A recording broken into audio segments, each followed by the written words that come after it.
قرآن مجید کا 31واں سورہ سورہ لقمان۔ سورہ لقمان کے متعلق چند مختصر نکات تلاوت و ترجمے کے ساتھ۔ بسم اللہ الرحمن الرحیم۔ سورہ لقمان موجودہ ترتیب کے لحاظ سے قرآن مجید کا 31واں جبکہ ترتیب نزول کے اعتبار سے 57واں سورہ ہے۔ یہ سورہ مکہ مکرمہ میں نازل ہوا۔ اس سورہ کی 12ویں آیت کے بعد والی آیات میں حضرت لقمان علیہ السلام کی اپنے بیٹے کو کی گئی عمدہ نصیحتوں کا تذکرہ ہے۔ اسی وجہ سے اسے سورہ لقمان کا نام دیا گیا ہے۔ اس سورہ میں جن موضوعات کو اہمیت کے ساتھ بیان کیا گیا ہے، ان میں حضرت لقمان علیہ السلام کی اپنے بیٹے کو کی گئی نصیحتوں میں والدین کی تعظیم، نماز و صبر کا حکم اور غرور کی مذمت شامل ہیں۔ آیت نمبر 18 اور 19 میں تکبر اور غرور سے زمین پر اکڑ کر چلنے سے منع کیا ہے، کیونکہ یہ نفسیاتی بیماری کی علامت ہے۔ یعنی جس شخص کی شخصیت میں خلا ہوتا ہے وہ اسے غرور کے ذریعے پر کرنے کی کوشش کرتا ہے، اور ایسی حقیرانہ چال چلنے سے بھی منع کیا ہے جو وقار کے خلاف ہو، بلکہ اپنی چال کو اعتدال پر رکھنے اور آواز کو دھیمی رکھنے کا حکم دیا ہے، کیونکہ یہ شخصیت پر اعتماد اور انسان کے مہذب ہونے کی علامت ہے۔ جو شخص ہر رات اس سورے کی تلاوت کرے، خدا اسے شیطان کے شر سے محفوظ رکھے گا۔ بسم اللہ الرحمن الرحیم۔ شروع نام سے اللہ کے جو بڑا مہربان نہایت رحم کرنے والا ہے۔ الف لام میم۔ الف لام میم۔ تلک آیات الکتاب الحکیم۔ یہ حکمت سے بھری ہوئی کتاب کی آیتیں ہیں۔ ہدی ورحمۃ للمحسنین۔ جو ان نیک کردار لوگوں کے لیے ہدایت اور رحمت ہے۔ الذین یقیمون الصلاة ویؤتون الزکاة وهم بالآخرة هم یوقنون۔ جو نماز قائم کرتے ہیں اور زکوٰۃ ادا کرتے ہیں اور آخرت پر یقین رکھتے ہیں۔ اولئک علی ھدی من ربهم واولئک هم المفلحون۔ یہی لوگ اپنے پروردگار کی طرف سے ہدایت پر ہیں اور یہی فلاح پانے والے ہیں۔ وَمِنَ النَّاسِ مَن يَشْتَرِي لَهْوَ الْحَدِيثِ لِيُضِلَّ عَن سَبِيلِ اللَّهِ بِغَيْرِ عِلْمٍ وَيَتَّخِذَهَا هُزُوًا أُولَئِكَ لَهُمْ عَذَابٌ مُهِينٌ۔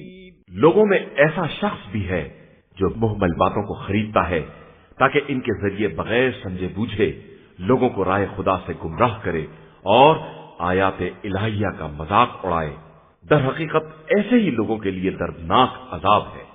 وَإِذَا تُتْلَى عَلَيْهِ آيَاتُنَا وَلَّى مُسْتَكْبِرًا كَأَن لَّمْ يَسْمَعْهَا كَأَنَّ فِي أُذُنَيْهِ وَقْرًا فَبَشِّرْهُ بِعَذَابٍ أَلِيمٍ۔ اور جب اس کے سامنے آیات الہیہ کی تلاوت کی جاتی ہے تو اکڑ کر منہ پھیر لیتا ہے جیسے اس نے کچھ سنا ہی نہیں ہے، اور جیسے اس کے کان میں بہرا پن ہے۔ ایسے شخص کو دردناک عذاب کی بشارت دے دیجیے۔ ان الذين آمنوا وعملوا الصالحات لهم جنات النعيم۔ بے شک جو لوگ ایمان لائے اور انہوں نے نیک اعمال کیے، ان کے لیے نعمتوں سے بھری ہوئی جنت ہے۔ خالدین فیہا وعد اللہ حقا وهو العزیز الحکیم۔ وہ اسی میں ہمیشہ رہنے والے ہیں کہ یہ خدا کا برحق وعدہ ہے، اور وہ صاحب عزت بھی ہے اور صاحب حکمت بھی ہے۔ خلق السماوات بغير عمد ترونها وألقى في الأرض رواسي أن تميد بكم وبث فيها من كل دابة وأنزلنا من السماء ماء فأنبتنا فيها من كل زوج كريم. اسی نے آسمانوں کو بغیر ستون کے پیدا کیا ہے، تم دیکھ رہے ہو، اور زمین میں بڑے بڑے پہاڑ ڈال دیے ہیں کہ تم کو لے کر جگہ سے ہٹنے نہ پائے، اور ہر طرح کے جانور پھیلا دیے ہیں، اور ہم نے آسمان سے پانی برسایا ہے، اور اس کے ذریعے زمین میں ہر قسم کا نفیس جوڑا پیدا کر دیا ہے. هذا خلق الله فأروني ماذا خلق الذين من دونه بل الظالمون في ضلال مبين. یہ خدا کی تخلیق ہے، تو کافرو اب تم دکھلاؤ کہ اس کے علاوہ تمہارے خداؤں نے کیا پیدا کیا ہے، اور حقیقت یہ ہے کہ یہ ظالمین کھلی ہوئی گمراہی میں مبتلا ہے. وَلَقَدْ آتَيْنَا لُقْمَانَ الْحِكْمَةَ أَنِ اشْكُرْ لِلَّهِ وَمَنْ يَشْكُرْ فَإِنَّمَا يَشْكُرُ لِنَفْسِهِ وَمَنْ كَفَرَ فَإِنَّ اللَّهَ غَنِيٌّ حَمِيدٌ. اور ہم نے لقمان کو حکمت عطا کی کہ پروردگار کا شکریہ ادا کرو، اور جو بھی شکریہ ادا کرتا ہے وہ اپنے ہی فائدے کے لیے کرتا ہے، اور جو کفران نعمت کرتا ہے اسے معلوم رہے کہ خدا بے نیاز بھی ہے اور قابل حمد و ثنا بھی ہے. وَإِذْ قَالَ لُقْمَانُ لِابْنِهِ وَهُوَ يَعِظُهُ يَا بُنَيَّ لَا تُشْرِكْ بِاللَّهِ إِنَّ الشِّرْكَ لَظُلْمٌ عَظِيمٌ. اور اس وقت کو یاد کرو جب لقمان نے اپنے فرزند کو نصیحت کرتے ہوئے کہا کہ بیٹا خبردار، کسی کو خدا کا شریک نہ بنانا کہ شرک بہت بڑا ظلم ہے. وَوَصَّيْنَا الْإِنسَانَ بِوَالِدَيْهِ حَمَلَتْهُ أُمُّهُ وَهْنًا عَلَى وَهْنٍ وَفِصَالُهُ فِي عَامَيْنِ أَنِ اشْكُرْ لِي وَلِوَالِدَيْكَ إِلَيَّ الْمَصِيرُ. اور ہم نے انسان کو ماں باپ کے بارے میں نصیحت کی ہے کہ اس کی ماں نے دکھ پر دکھ سہ کر اسے پیٹ میں رکھا ہے، اور اس کی دودھ بڑھائی بھی 2 سال میں ہوئی ہے، کہ میرا اور اپنے ماں باپ کا شکریہ ادا کرو کہ تم سب کی باز گشت میری ہی طرف ہے. وَإِن جَاهَدَاكَ عَلَىٰ أَن تُشْرِكَ بِي مَا لَيْسَ لَكَ بِهِ عِلْمٌ فَلَا تُطِعْهُمَا وَصَاحِبْهُمَا فِي الدُّنْيَا مَعْرُوفًا وَاتَّبِعْ سَبِيلَ مَنْ أَنَابَ إِلَيَّ ثُمَّ إِلَيَّ مَرْجِعُكُمْ فَأُنَبِّئُكُمْ بِمَا كُنْتُمْ تَعْمَلُونَ. اور اگر تمہارے ماں باپ اس بات پر زور دیں کہ کسی ایسی چیز کو میرا شریک بناؤ جس کا تمہیں علم نہیں ہے، تو خبردار ان کی اطاعت نہ کرنا، لیکن دنیا میں ان کے ساتھ نیکی کا برتاؤ کرنا اور اس کے راستے کو اختیار کرنا جو میری طرف متوجہ ہو. پھر اس کے بعد تم سب کی باز گشت میری ہی طرف ہے، اور اس وقت میں بتاؤں گا کہ تم لوگ کیا کر رہے تھے.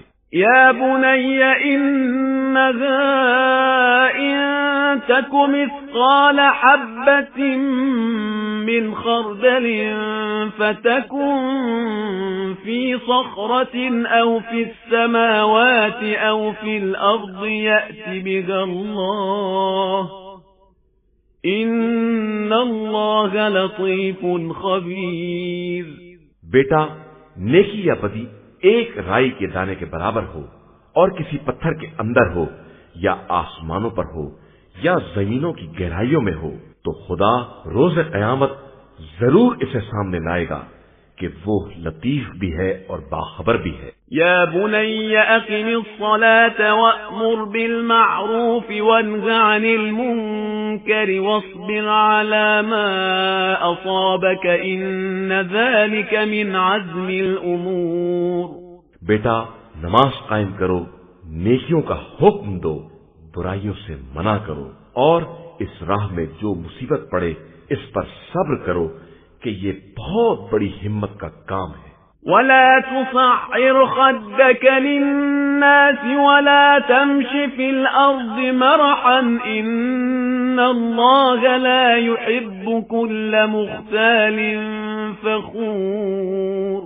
اور خبردار، لوگوں کے سامنے اکڑ کر منہ نہ پھلا لینا اور زمین میں غرور کے ساتھ نہ چلنا کہ خدا اکڑنے والے اور مغرور کو پسند نہیں کرتا ہے۔ وَقْصِرْ فِي مَشْيِكَ وَاغْضُضْ مِنْ صَوْتِكَ إِنَّ أَنكَرَ الْأَصْوَاتِ لَصَوْتُ الْحَمِيرِ۔ اور اپنی رفتار میں میانہ روی سے کام لینا اور اپنی آواز کو دھیما رکھنا کہ سب سے بدتر آواز گدھے کی آواز ہوتی ہے جو بلا سبب بھونڈے انداز سے چیختا رہتا ہے۔ أَلَمْ تَرَوْا أَنَّ اللَّهَ سَخَّرَ لَكُم مَّا فِي السَّمَاوَاتِ وَمَا فِي الْأَرْضِ وَأَسْبَغَ عَلَيْكُمْ نِعَمَهُ ظَاهِرَةً وَبَاطِنَةً وَمِنَ النَّاسِ مَن يُجَادِلُ فِي اللَّهِ بِغَيْرِ عِلْمٍ وَلَا هُدًى وَلَا كِتَابٍ مُنِيرٍ۔ کیا تم لوگوں نے نہیں دیکھا کہ اللہ نے زمین و آسمان کی تمام چیزوں کو تمہارے لیے مسخر کر دیا ہے اور تمہارے لیے تمام ظاہری اور باطنی نعمتوں کو مکمل کر دیا ہے، اور لوگوں میں بعض ایسے بھی ہیں جو علم و ہدایت اور روشن کتاب کے بغیر بھی خدا کے بارے میں بحث کرتے ہیں۔ وَإِذَا قِيلَ لَهُمُ اتَّبِعُوا مَا أَنزَلَ اللَّهُ قَالُوا بَلْ نَتَّبِعُ مَا وَجَدْنَا عَلَيْهِ آبَاءَنَا أَوَلَوْ كَانَ الشَّيْطَانُ يَدْعُوهُمْ إِلَى عَذَابِ السَّعِيرِ۔ اور جب ان سے کہا جاتا ہے کہ جو کچھ اللہ نے نازل کیا ہے اس کا اتباع کرو، تو کہتے ہیں کہ ہم اس کا اتباع کرتے ہیں جس پر اپنے باپ دادا کو عمل کرتے دیکھا ہے، چاہے شیطان ان کو عذاب جہنم کی طرف دعوت دے رہا۔ وَمَن يُسْلِمْ وَجْهَهُ إِلَى اللَّهِ وَهُوَ مُحْسِنٌ فَقَدِ اسْتَمْسَكَ بِالْعُرْوَةِ الْوُثْقَى وَإِلَى اللَّهِ عَاقِبَةُ الْأُمُورِ۔ اور جو اپنا روح حیات خدا کی طرف موڑ دے اور وہ نیک کردار بھی ہو تو اس نے ریسمان ہدایت کو مضبوطی سے پکڑ لیا ہے، اور تمام امور کا انجام اللہ کی طرف ہے۔ وَمَن كَفَرَ فَلَا يَحْزُنكَ كُفْرُهُ إِلَيْنَا مَرْجِعُهُمْ فَنُنَبِّئُهُم بِمَا عَمِلُوا إِنَّ اللَّهَ عَلِيمٌ بِذَاتِ الصُّدُورِ۔ اور جو کفر اختیار کر لے اس کے کفر سے تم کو رنجیدہ نہیں ہونا چاہیے کہ سب کی بازگشت ہماری ہی طرف ہے، اور اس وقت ہم بتائیں گے کہ انہوں نے کیا کیا ہے۔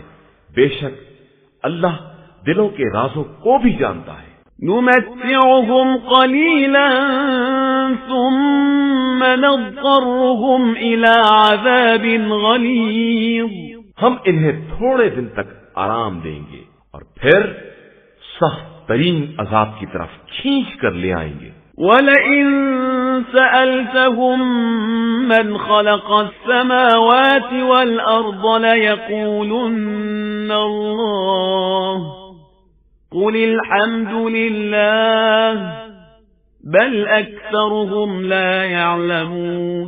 اور اگر آپ ان سے سوال کریں کہ زمین و آسمان کا خالق کون ہے تو کہیں گے کہ اللہ، تو پھر کہیے کہ ساری حمد اللہ کے لیے ہے اور ان کی اکثریت بالکل جاہل ہے۔ لِلَّهِ مَا فِي السَّمَاوَاتِ وَالْأَرْضِ إِنَّ اللَّهَ هُوَ الْغَنِيُّ الْحَمِيدُ۔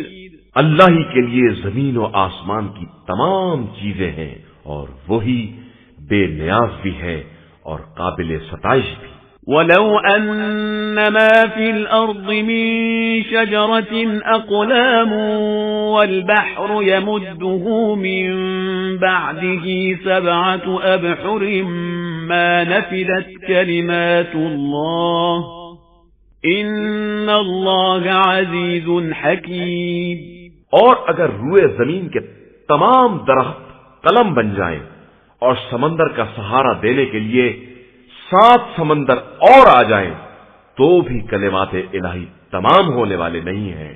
بے شک اللہ صاحب عزت بھی ہے اور صاحب حکمت بھی ہے. ما خلقكم ولا بعثكم إلا كنفس واحدة إن الله سميع بصير. تم سب کی خلقت اور تم سب کا دوبارہ زندہ کرنا سب ایک ہی آدمی جیسا ہے اور اللہ یقیناً سب کچھ سننے والا اور دیکھنے والا ہے. ألم تر أن الله يولج الليل في النهار ويولج النهار في الليل وسخر الشمس والقمر كل يجري إلى أجل مسمى وأن الله بما تعملون خبير. کیا تم نے نہیں دیکھا کہ خدا ہی رات کو دن میں اور دن کو رات میں داخل کرتا ہے اور اس نے چاند اور سورج کو مسخر کر دیا ہے کہ سب ایک معین مدت تک چلتے رہیں گے اور اللہ تمہارے تمام اعمال سے باخبر ہے. ذلك بأن الله هو الحق وأن ما يدعون من دونه الباطل وأن الله هو العلي الكبير. یہ سب اسی لیے ہے کہ خدا معبود برحق ہے اور اس کے علاوہ جس کو بھی یہ لوگ پکارتے ہیں وہ سب باطل ہے اور اللہ بلند و بالا اور بزرگ و برتر ہے. ألم تر أن الفلك تجري في البحر بنعمة الله ليريكم من آياته إن في ذلك لآيات لكل صبار شكور. کیا تم نے نہیں دیکھا کہ نعمت خدائی سے کشتیاں دریا میں چل رہی ہیں تاکہ وہ تمہیں اپنی نشانیاں دکھلائے کہ اس میں تمام صبر و شکر کرنے والوں کے لیے بڑی نشانیاں پائی جاتی ہیں. وَإِذَا غَشِيَهُم مَّوْجٌ كَالظُّلَلِ دَعَوُا اللَّهَ مُخْلِصِينَ لَهُ الدِّينَ فَلَمَّا نَجَّاهُمْ إِلَى الْبَرِّ فَمِنْهُم مُّقْتَصِدٌ وَمَا يَجْحَدُ بِآيَاتِنَا إِلَّا كُلُّ خَتَّارٍ كَفُورٍ. اور جب سائبانوں کی طرح کوئی موج انہیں ڈھانکنے لگتی ہے تو دین کے پورے اخلاص کے ساتھ خدا کو آواز دیتے ہیں اور جب وہ نجات دے کر خشکی تک پہنچا دیتا ہے تو اس میں سے کچھ ہی اعتدال پر رہ جاتے ہیں اور ہماری آیات کا انکار غدار اور ناشکر افراد کے علاوہ کوئی نہیں کرتا ہے. يا أيها الناس اتقوا ربكم واخشوا يوما لا يجزي والد عن ولده ولا مولود هو جاز عن والده شيئا إن وعد الله حق فلا تغرنكم الحياة الدنيا ولا يغرنكم بالله الغرور. انسانوں اپنے پروردگار سے ڈرو اور اس دن سے ڈرو جس دن نہ باپ بیٹے کے کام آئے گا اور نہ بیٹا باپ کے کچھ کام آ سکے گا. بے شک اللہ کا وعدہ برحق ہے لہذا تمہیں زندگانی دنیا دھوکے میں نہ ڈال دے اور خبردار کوئی دھوکہ دینے والا بھی تمہیں دھوکہ نہ دے سکے. ان اللہ عنده علم الساعة وينزل الغيث ويعلم ما في الارحام وما تدري نفس ماذا تكسب غدا وما تدري نفس ماذا تكسب غدا وما تدري نفس بأي أرض تموت إن الله عليم خبير. یقیناً اللہ ہی کے پاس قیامت کا علم ہے اور وہی پانی برساتا ہے اور شکم کے اندر کا حال جانتا ہے، اور کوئی نفس یہ نہیں جانتا ہے کہ وہ کل کیا کمائے گا، اور کسی کو نہیں معلوم ہے کہ اسے کس زمین پر موت آئے گی۔ بے شک اللہ جاننے والا اور باخبر ہے۔